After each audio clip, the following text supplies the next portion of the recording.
basahon nato ang atong manifesto of support for justice and sovereignty. So, as I read, please read along with me. We raise our voices and join our hearts in prayer for Mayor Rudy Duterte, a man who has stood for peace, order, and dignity for the Filipino people. In this hour of trial, we stand not only in solidarity with him, but also in unwavering defense of truth and justice. We believe that no Filipino should be tried by foreign powers for protecting his own people. That justice must be grounded in sovereignty, not in selective narratives. That leaders who have served with courage deserve fairness, not vilification. We call on all Filipinos, regardless of political color, to reflect on what is right, what is just, and what truly serves the interests of our nation. Let this moment inspire a deeper unity among us, rooted in respect for our laws, our dignity, and our shared history. To Mayor Rudy, we stand with you. To the Filipino people, let us not forget what it means to be a sovereign nation. To the world, justice must never be weaponized against those who serve. Padayon, Mayor Rudy, you are not alone. The nation walks with you. Tatay Digong, we pray, kitang tanan mohangyo to high heavens. Bring him home. Bring him home. Bring him home. Bring him home. Bring him home. Thank you so much, Attorney. Yan. Bring him home! Bring him home! Bring him home! Bring him home! Thank you so much, everyone. Pero bago tayo magsugod sa itong second part, sa ito ang next part ating programa, okay lang bago na ito mga kandila kapag masunog ang mga buhok sa likod. No? Matingalit ang bato mga bagong ribbon, no? Doon na tayo kayo nagbukuan, kalayo. So, atong pagnunsa, oo. So, aso naman, nagkuhan lagi na ipas mo. Buhok na ito na ano. Alright, thank you so much. And now, ladies and gentlemen,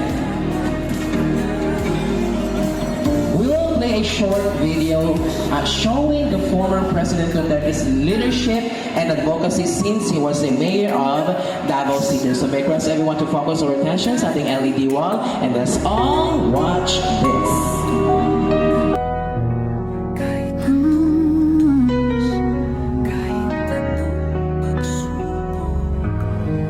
Sa bawat laban, ikaw ang nauna.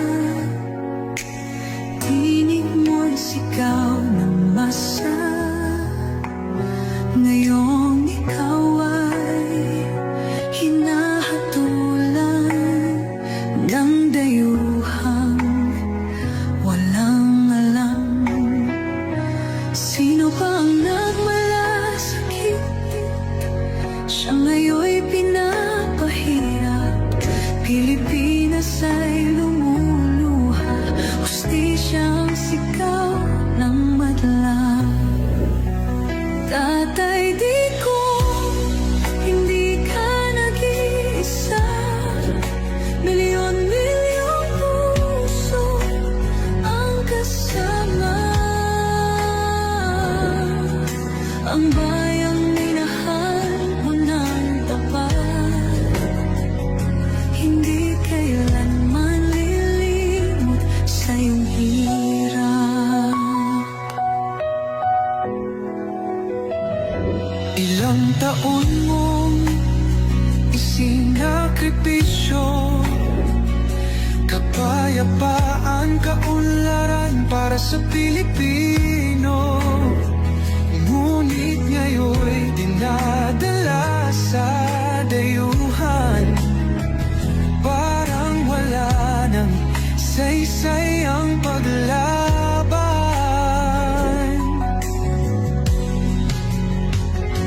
Sino pa ang nagmalasakit?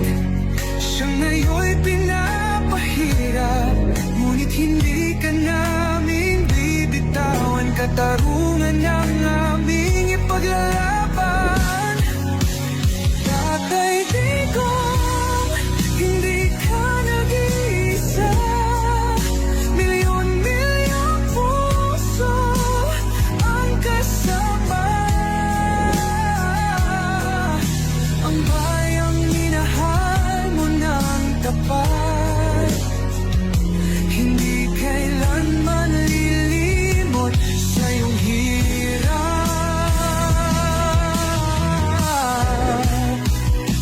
Sa bawat dasal, pangalan mo'y kasama. Sa bawat sigaw, pangalan mo'y buhay pa.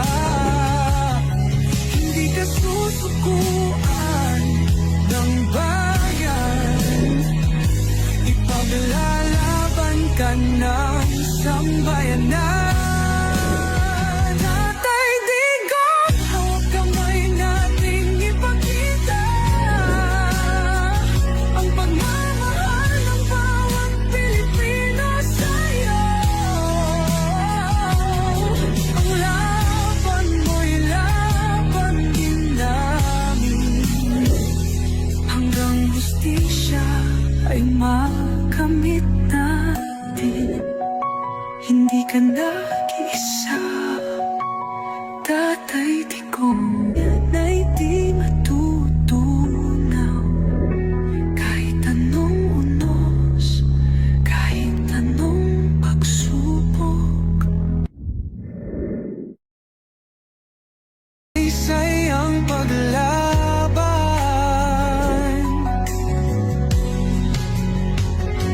Sino pa ang nagmalasakit? Siya ngayon'y pinapahirap, ngunit hindi ka namin bibitawan. Katarungan ang aming ipaglalaban. Tatay Digong, hindi ka nag-iisa.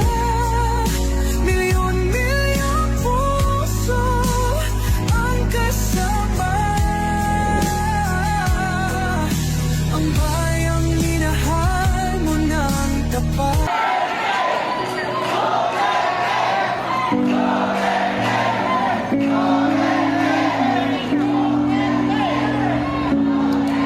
Alright, thank you so much. Ayan, gabi no, nagtatanaw ko sa video.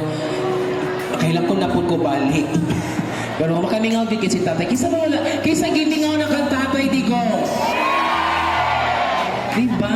Mingawan dyan ka ng tao na buutan, ka ng naay heart, o naay puso sa masa. So si Tatay Digong dyan na. So let's all pray again na inaot mo tata na makapalik na yun siya diri sa atua. Alright, and syempre sa atong mga tao na nakaroon sa mga mag-post ng mga social media account, we are encouraging you po na ibutan niyo ang hashtags na hashtag Bring PRRD Home, hashtag Justice for PRRD, and hashtag 100 Days Too Long. Ayan. Ibutang natin na sa ito ang mga posts na natong mga hashtag karon. Ayan. So muna to, hashtag Bring PRRD Home, hashtag Justice for PRRD, and hashtag 100 Days Too Long. Ayan. And now, palabigyan naman tayo ng bonggang-bongga performance this evening. Ladies and gentlemen, a daily winner of Tawag ng Tanghalan, Philippine Voice Awards Champion. Palakpakan for Kenneth Tado. Ako saan kung dila ka ng panahon na ulit? Pasensya na. Buntag na ko nakauli.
Ayan.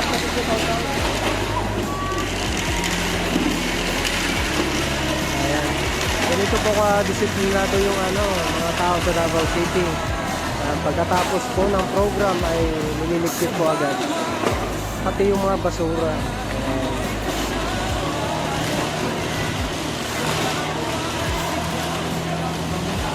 Shoutout po kay Ma'am Rebecca Balancar. Bring him back PRRD.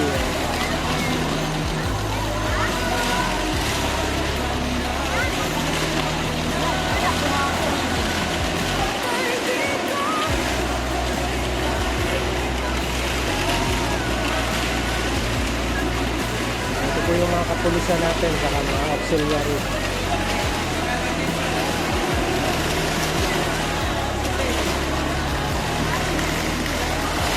Pagkatapos ng program, agad-agad, linis agad. Basura. Walang matitira po dyan.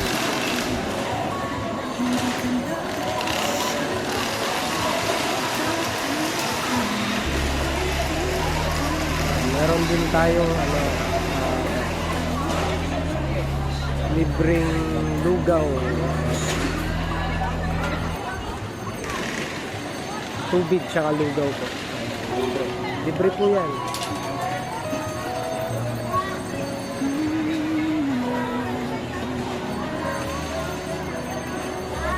May naka-ready po na ambulance for emergency.